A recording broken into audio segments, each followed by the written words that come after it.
Hey everyone, it's Jamie from Independent Street Tarot and Seasons and Ritual, and I'm here to talk about this beautiful full moon in Leo that is happening today on February 12th. When we have a full moon, that is when the sun and the moon are opposite of each other. And I always think that's this beautiful time where our masculine and feminine are in this beautiful set of balance. And here we are in winter, and it is the middle of winter. And then who shows up is Leo, right? The sun. And it's such a beautiful time. And it always just kind of reminds me how the universe works within its rhythm and how it keeps everything in balance. So, the sun is still in Aquarius, and then we have this moon in Leo. And so we have a full moon in Leo. And Leo is the opposite sign of Aquarius. And actually, that's my moon and my sun's in Aquarius. So this is a beautiful full moon for me as well. So let's get into, I think, a little bit of the semantics of this moon. When we remember, when we talk about Leo, Leo is the sovereign. Leo is the sun. They used to say Leo was the king maker. So if you were born with Leo as your son, then there was a good chance you could be king. So, and these traits are the idea of this loyal lion, right, who leads and rules with his heart, and is fearless, right? And he inspires because of the way that he lives his life. And so it's really important when we think about Leo to go to these higher Leo vibes, right? That is inspiration, fixed fire, warmth, sun, seeing, um, ruling with your heart, ruling with the heart over the mind. And it's really beautiful too that it's opposite of Aquarius, right? Because Aquarius is known as the cosmos, right? In the mind. And so you have to have this perfect balance of heart and mind, as we've been talking about going into this age of Aquarius. So this full moon in Leo to me is coming back into that, coming back into this balance. We do have a grand fixed trine, which means and everyone's involved except for Scorpio. So Aquarius, Leo, and Taurus are in a trine. So they're all talking to each other very clearly. And when you have trines, you always ask, okay, what's missing? And that's what you need to bring in. And that would be Scorpio, the Scorpio energy, which is fixed water. Um, and to me, Scorpio is represented because Pluto, who rules Scorpio, is an Aquarius. So, um, it would be like if you and two of your friends were on the phone and then the ruler of your other friend who wasn't there was sitting in your house. So you're kind of talking with them. To me, that's kind of how that goes. So I do feel like Scorpio is being represented, but um, what is happening with all these fixed signs, it's really highlighting the way that we need to change. It's really highlighting things in our lives that maybe we've kind of overlooked or just was like, that's kind of the status quo, in what needs to change and how we feel about it. Because when we start working with the heart and we start working with our feelings, that's how things start to change. And sometimes that can be hard because of what we see and with being logical. Um, and so we're working with that with Uranus and Taurus, that Taurus energy of being stuck or like this is how way the things are. Taurus rules money. This is how you have to make money. Only these amount of people get the money, so we're changing all that. Aquarius is how we think about it, how we feel about it, how we find our answers. Where are we looking for answers? Are we looking for Google and Gemini, or are we going out in the real world, right? Which would be going back to Taurus and getting our answers from nature or looking at our surroundings and being like, well, this is actually what's going on around me. So can I trust that? Right. And then it's this idea of working with Leo, that fixed fire, what inspires you.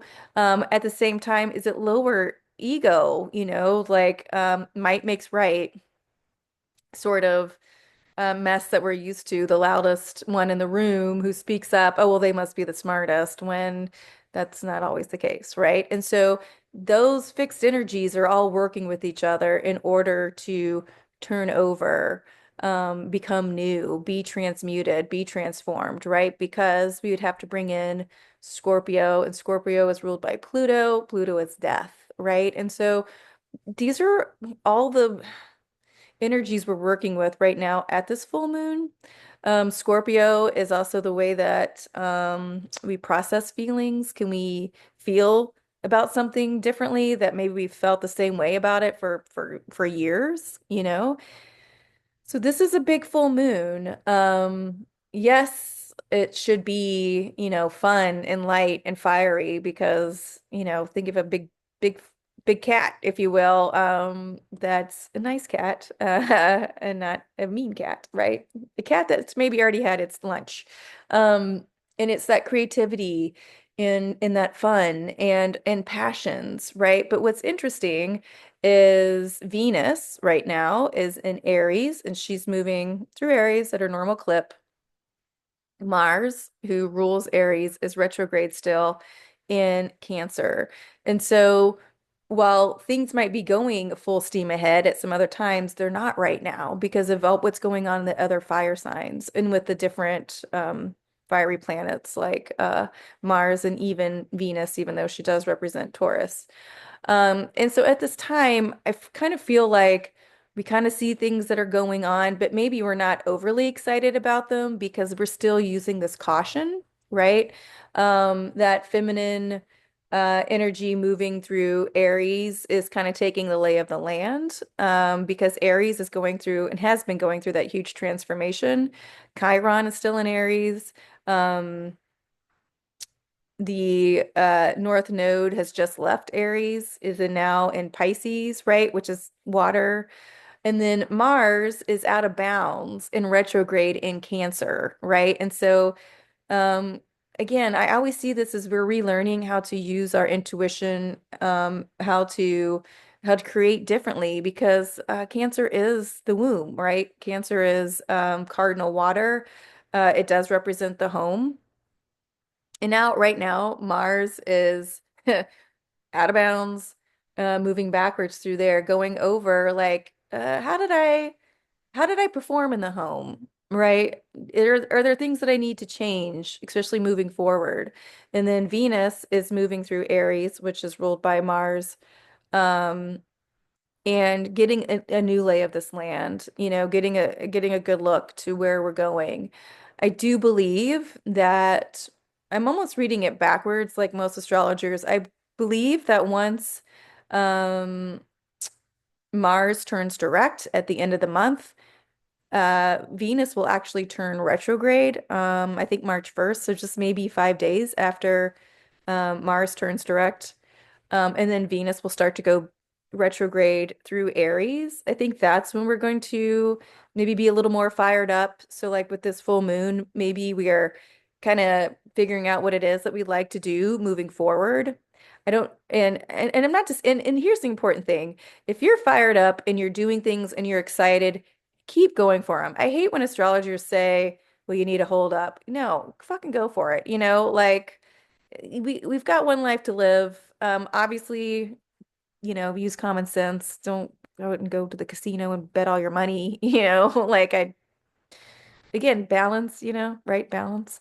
Um, but if there's new projects coming down the pipeline and you're excited about them, go for it, Let's see, just see what starts happening. It's going to ebb and flow no matter what. So, but if you're not feeling jazzed up, I feel like once March comes and Venus actually retrogrades back, she's going to go over all the land that she's going through now. I think that's when things will start to click for others. So if you're here at this full moon and maybe you're not feeling the most fiery or the most creative, um, it's okay to sit with yourself and see what it is that you want to do moving forward, or remember your heart space, or remember the things that you are loyal to, or just really realize the things that maybe you need to change up in your life. Think about things differently, feel about things differently, especially if it comes to yourself.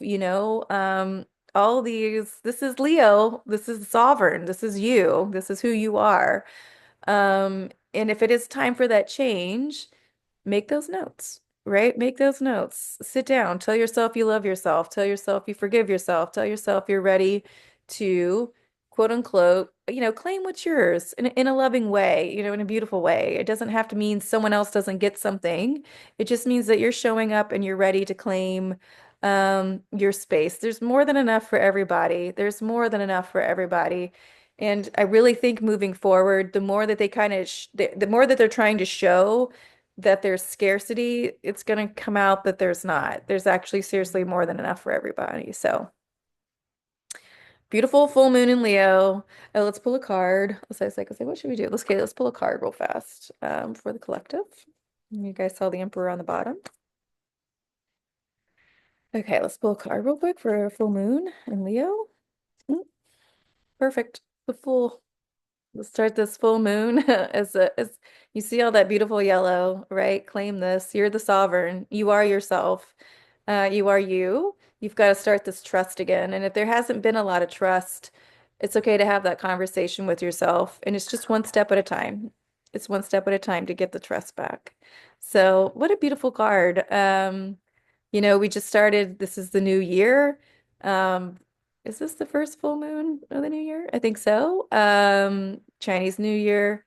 And so it's time to be it's time to have this new beginning, and it's time to be a fool in the idea that and here's our Queen of Swords. It's time to have that fool just to be like, no, actually, we don't have to believe everything that's being shown to us. We can go out and trust our own senses. We can trust where we are in life. We can trust who we are. We can trust that yellow. We would have to say that solar plexus, right? That's our confidence. That's who we are. And on the bottom, we have this beautiful Queen of Swords. So this is it, right? Like Sun in Aquarius, air signs are represented by swords, and then all this beautiful yellow, right, would be the moon in Leo. The Queen of Swords doesn't like drama. She doesn't care for the bullshit, right? She's like, forget it. And so cut the drama out, you guys. Just cut it out. Let's go on this new journey. Let's go on this new journey of trust and love and creativity and know it's here for us, right? When we're ready to take those steps, then it's ready to start the journey. That's all it takes. There's no certain time. Um, Use discernment, right? You guys use discernment. If people are telling you one thing and you're walking outside and seeing something else, trust what you see, trust what you feel, you know, trust yourself when it comes to this stuff. Because we are in this new age of Aquarius and we are in this new energy.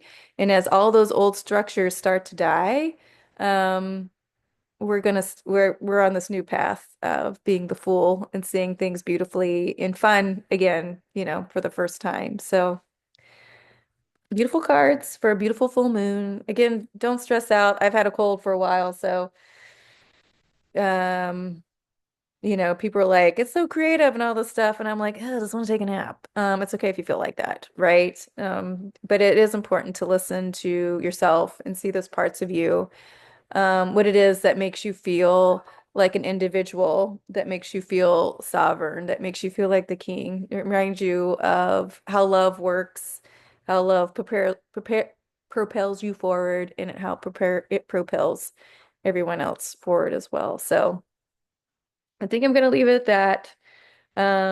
If you guys have any questions, please reach out. Have a great full moon. Talk to your inner lion, see what comes up. Talk to your inner emperor, if you will, as well. Um, I'm trying to think of anything else. No, I think that's it. Okay, guys, till next time. I hope take all your vitamins, drink plenty of water, and I'll see you soon.